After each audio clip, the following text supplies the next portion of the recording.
की जो बमबारी की जा रही है इसमें अर-रमाल का इलाका मुकम्मल तौर पर मलबे का ढेर बन चुका है। सियोनी फौज की जानिब से गाजा के इलाकों पर हजारों टन बारूद गिराया जा चुका है। आपको पता है कारपेट बम्बिंग की जा रही है। वहाँ के मनाजिर अगर आप देखें तो आपको हर तरफ लाशें बिखरी नजर आएंगी, हर तरफ तबाही के मनाजिर हैं। अबू उसामा हमास का एक बहुत बड़ा leader, top tier leader Hamas का मारा गया। कल ही इजराइल ने 2 और लीडर मारे थे। गजा पर सहूनी जाहिरियत रुकवाने के लिए सफारती कोशिशें। इजराइल के दुश्मन फलस्तीन के डिप्लोमेट्स अब भारत के प्राइम मिनिस्टर नरेंद्र मोदी जी से मदद की गुहार लगा रहे हैं। फलस्तीन के डिप्लोमेट्स भारत को इन्वॉल्व करने की मांग कर रहे हैं। अमेरिका ने जालिमाना बमबारी को इजराइल का बुनियादी हक करार दिया है। कि पता लग रहा है कि पूरा वेस्ट बैंक और गाजा दोनों के दोनों अब की बार इजराइल अपने कब्जे में ले लेगा। इस तरह से इजराइल फेरोशियसली स्ट्राइक बैक कर रहा है और यूनाइटेड नेशन उसे बिल्कुल नहीं रोक रही, वेस्टर्न वर्ल्ड नहीं रोक रही। It is purely terrorism. जिस तरह मोदी साहब ने भी ट्वीट किया है, उन्होंने कहा है कि this is a terrorist attack, और इसमें बिल्कुल कोई शक नहीं है, टेररिस्ट अटैक था।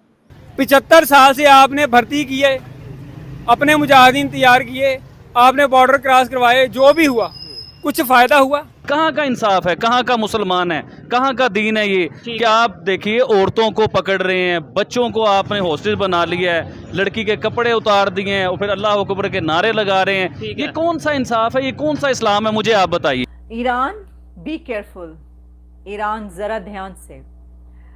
अमेरिका के प्रेसिडेंट मिस्टर जो बाइडेन ने ईरान को धमकी दे डाली है, चेतावनी दी है, थ्रेट की है।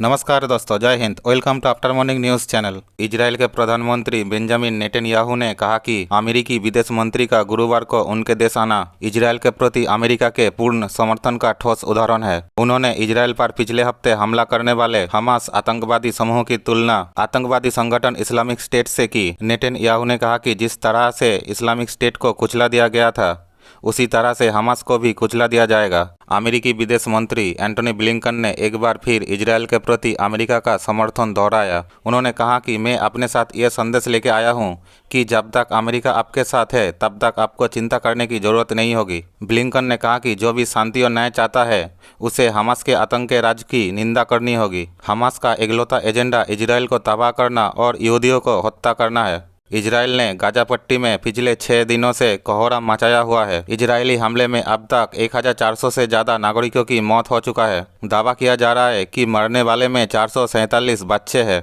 इस बीच इजराइल में भी हमास के हमले में मरने वाले लोगों की संख्या बढ़कर 1300 हो गए है। इसराइल की बका की जंग है, यानी इसके बाद या तो इसराइल है या और है तो किस शक्ल में है, क्या उसकी शक्ल सूरत क्या है, और वो एक कमज़ोर रियासत के तौर पे उभरा है। और ये मैं आपको बताऊं कि कमज़ोर रियासतों के साथ बड़े मुल्क खड़े नहीं होते, आलमी क़ुव्वतें खड़ी नहीं होती। अब ये जो सारा मामला है कि 3.8 बिलियन साल का दिया जा रहा है और इतनी एड और फिर आयरन डोम और फिर साइबर अटैक्स भी हो गए, और मतलब हर सतह के ऊपर जो मैं कह रहा हूँ ना, 2G ने 5G और 6G को उलट पुलट कर दिया। और फिर ये कि उनके पास फंडिंग, ये जो यानी आप देखें कि लेटेस्ट ब्लॉकचेन के थ्रू जो है उनकी फंडिंग, वो अपनी फंडिंग कर रहे थे। ब्लॉकचेन, पूरी ब्लॉकचेन के थ्रू क्रिप्टो करेंसी, और उस पे इनका सारी जो फंडिंग है वो क्रिप्टो और ब्लॉकचेन का जो क्रिप्टो करेंसी के थ्रू, वो वैसे तो ब्लॉकचेन में और भी बहुत कुछ होता है, लेकिन ये कि वो जो क्रिप्टो करेंसी वाला फैक्टर है उसके थ्रू फंडिंग वो कर रहे थे। तो लेटेस्ट जो टेक्नोलॉजी है वो टेक्नोलॉजी उन्होंने यूज़ की है इस पूरे अरसे में। अब आज ये मामला है कि ये मतलब उन्होंने आज देखिए ना, आज 5-6 दिन हो गए आज इस वाक़े को, और 6 दिन के दौरान भरपूर बमबारी हुई है। उन्होंने जवाब भी दिया है, गज़ा के अंदर शहादतें हो गई हैं, चारों तरफ से उन्होंने ब्लॉक कर दिया है, अभी भी झड़पें हैं। कितना हार्डवेयर उनका डैमेज हुआ है ये हमें नहीं पता। अभी तो ये है ना कि वो यरगमाल बना के ले गए और इतने फौजी उन्होंने मार दिए, लेकिन ये है कि वो हार्डवेयर जो उनके जो टैंक्स थे, उनके आयरन डोम, उनको भी तो अटैक किया है ना, वो डैमेज अभी तक नहीं पता चल रहा। कितनी बख्तरबंद गाड़ियाँ उन्होंने तबाह की हैं, ये वो इसराइल तो नहीं बता रहा।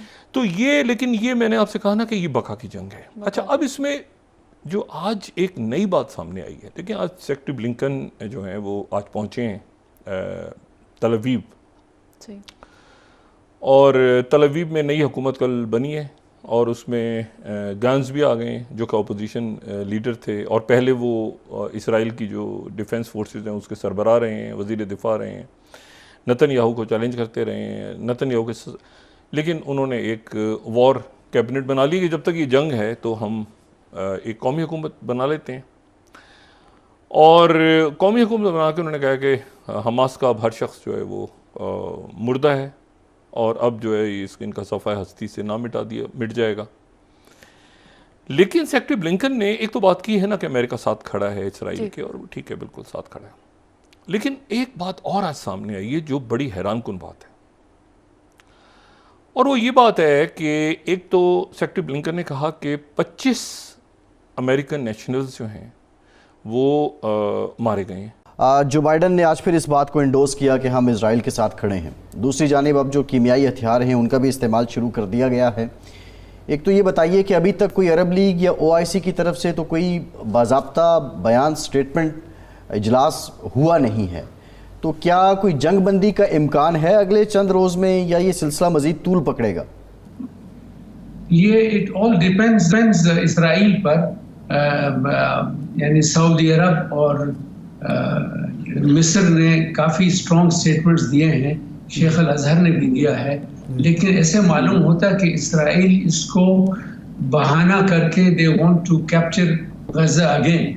और नेतन्याहू काफ़ी अनप्रेडिक्टेबल आदमी है और वो काफ़ी चालाक आदमी है, तो he is using this flag, false flag operation. लेकिन अब मालूम नहीं है, कोई भी प्रिडिक्ट नहीं कर सकता कि दूसरे 2-3 दिन में क्या होगा। अब तक उन्होंने कुछ नहीं किया, हैवी बमबारी की, लोगों को कत्ल किया, 1000 जन को, लेकिन सो फार नथिंग इज देयर। हम सुना है कि अभी अरब फॉरेन मिनिस्टर्स की मीटिंग हो रही है, अरब लीग की मीटिंग हो रही है। बस ये मीटिंग्स, अगर इसमें कोई नतीजा ना हो, ना कोई रिजल्ट्स नहीं हो, कोई फायदा नहीं है। लेकिन जो सपोर्ट इसराइल को मिला है अमेरिका से, जो बाइडन से, ऋषि सुनाक से, नरेंद्र मोदी से, जो सबसे पहले आदमी था जिन्होंने इसराइल को न्यूज़ भेजा कि हम आपके साथ हैं। So we have to wait and see what is going to happen. Khalid Mina साहब, इस वक्त इस हमले के बाद हमास के पास क्या ऑप्शंस हैं, क्योंकि अमेरिका इसराइल के साथ है, यूरोप इसराइल के साथ है, और कुछ अरब ममालिक और मुस्लिम ममालिक जो हैं वो साथ ना भी हों तो उनका रिएक्शन, रद्द-ए-अमल बहुत कमज़ोर है। अब हमास या हिज़्बुल्लाह मज़ीद क्या कर सकते हैं अपने दिफा के लिए?